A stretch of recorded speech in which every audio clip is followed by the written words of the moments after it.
വർഷം എന്ന സിനിമ ഞാനിപ്പം 55 സിനിമകൾ ചെയ്തിട്ടുണ്ടെങ്കിലും അതിലേറ്റവും നല്ല കഥാപാത്രം വർഷത്തിലെ അസ്ലം എന്ന കഥാപാത്രമാണ്.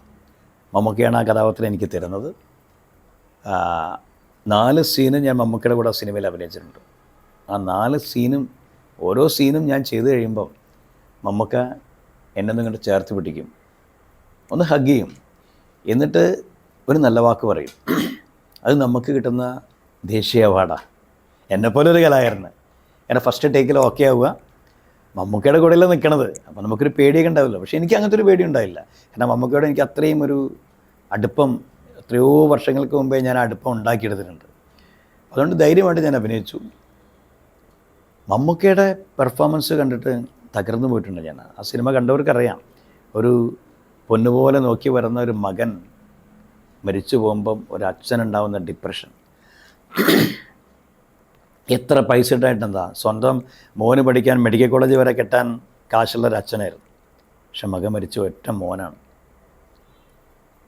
ആ മകൻ്റെ ബോഡി വീട്ടിലേക്ക് കൊണ്ടുവരുന്ന സമയത്ത് മമ്മൂക്ക സ്റ്റെയർ കേസ് ഇറങ്ങി വരുന്ന സീനുണ്ട്. ഈ സീനൊക്കെ ഞാൻ കണ്ടുകൊണ്ടിരിക്കുകയാണ്.